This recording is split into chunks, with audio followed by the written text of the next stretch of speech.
नमस्कार. मी प्रदीप जोशी आपणापुढे सादर करीत आहे 2025 या सालाला एक अनावृत्तपत्र.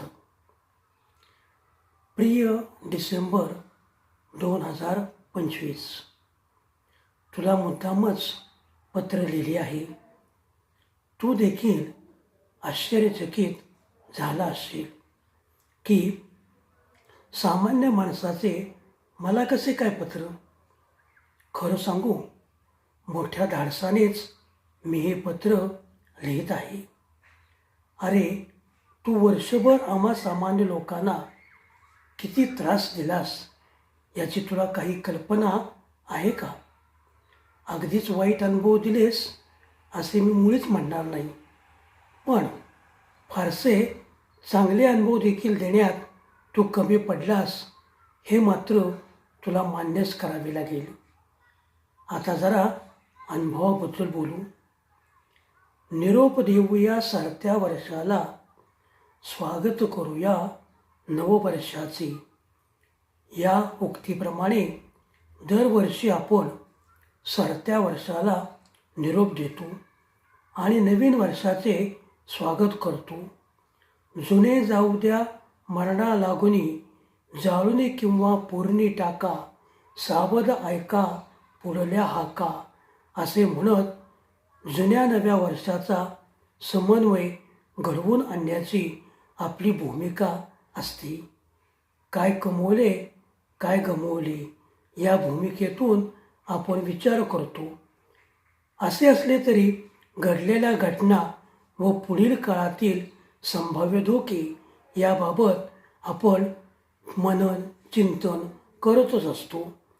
2025 सालातील ठळक घटना पाहिल्या असता अपघात, महापूर, पाऊस याचा प्रचंड त्रास सहन करावा लागला. निवडणुकीच्या धामधुमीला सामोरे जावे लागले. राजकीय मंडळींचे आरोप प्रत्यारोप ऐकून घ्यावे लागले. कला, क्रीडा, साहित्य, राजकारण या क्षेत्रात विविध घटना घडल्या. अपघाती मृत्यूचे प्रमाण वाढले.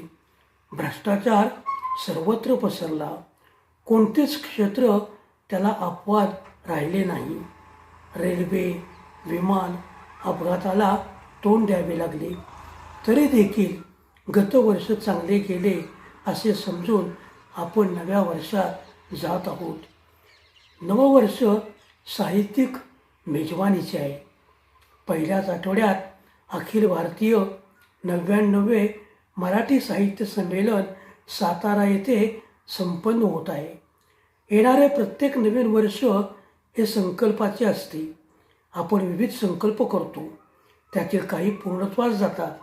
सकारात्मक विचार करण्याचा संकल्प आपण करत असतो, नाती जपत असतो, एकमेकांना विश्वासात घेऊन वाटचाल करत असतो, आनंदी जीवन जगत असतो, तणाव दूर करत असतो.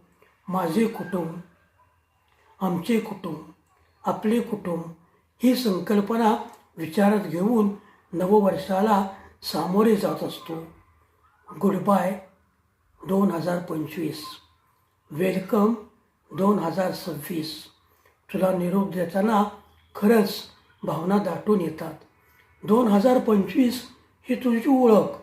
तू सारी सूत्रे 2026च्या हाती सोपवून निघून जाणार.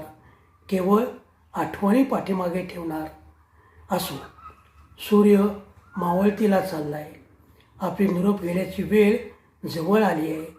तुझी कृतज्ञता व्यक्त करणे हे माझे कर्तव्य आहे.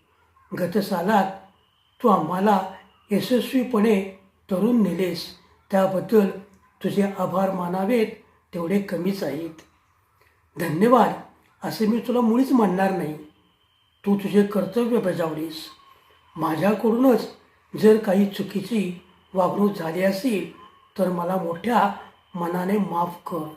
पुढील वर्षी 2026मध्ये मी त्यात सुधारणा करण्याचा जरूर प्रयत्न करणे. तुझाच एक स्नेही सामान्य माणूस. माझा हा व्हिडिओ आपणास कसा वाटला?